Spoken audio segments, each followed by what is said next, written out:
entre dans le vif du sujet avec le début de pratique.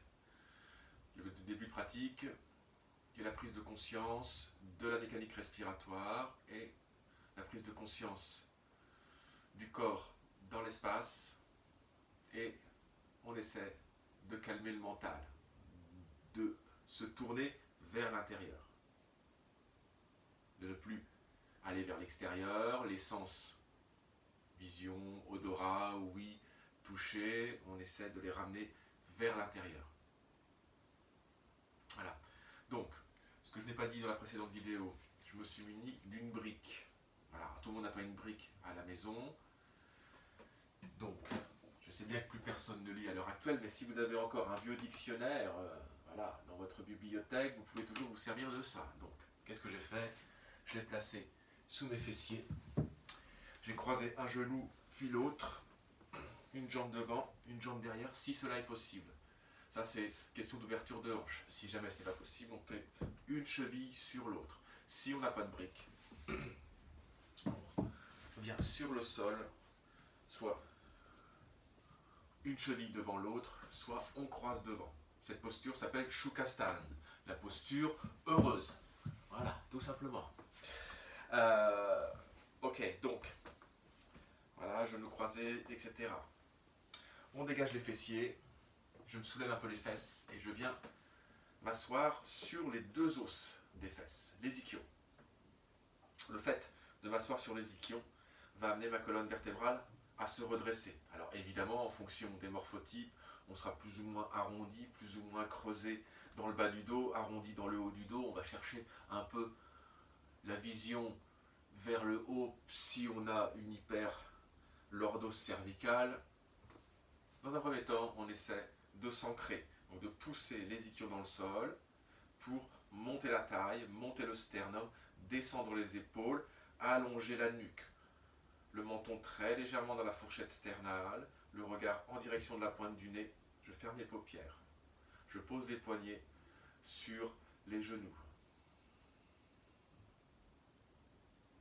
Je relâche la peau du front, la mâchoire inférieure. Et je viens me connecter au souffle. Alors se connecter au souffle, c'est très simple, c'est prendre conscience de la mécanique respiratoire. Ça commence depuis l'entrée des narines, les cavités des fosses nasales, les sinus, la trachée, la zone haute des poumons située au niveau des clavicules, la zone intermédiaire située au niveau des côtes, et la zone basse située au niveau de l'abdomen. Je remplis toutes ces zones de ma respiration.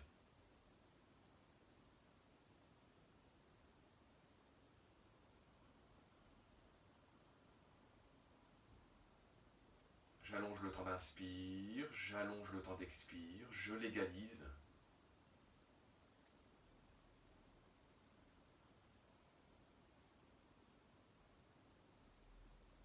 Et je viens compter. 3 temps sur l'inspiration, 3 temps sur l'expiration. Alors volontairement, je ne parle pas de secondes, on a tous un temps biologique différent. Donc 3 temps sur l'inspire, 3 temps sur l'expire.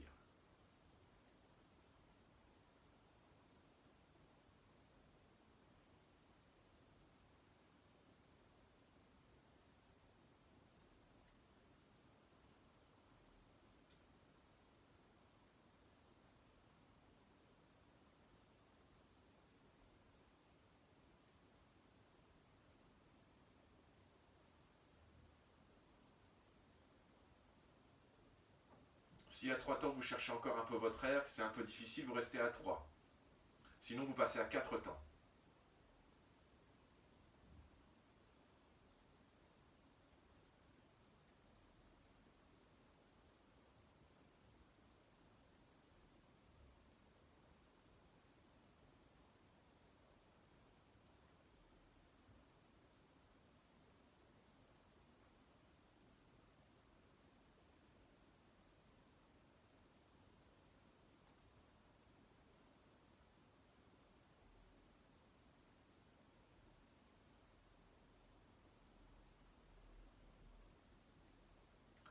allons installer une respiration en forme de carré.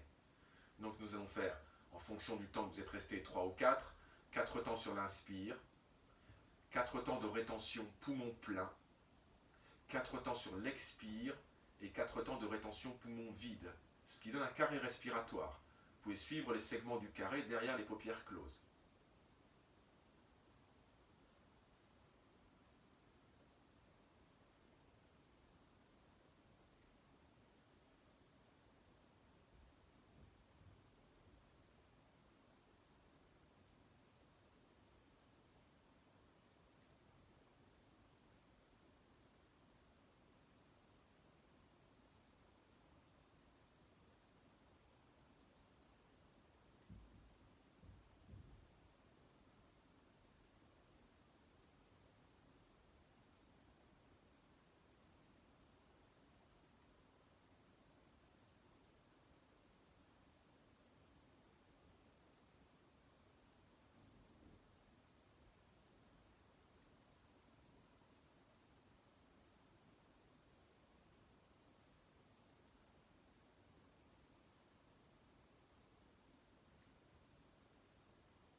Dernière séquence complète, puis respiration libre.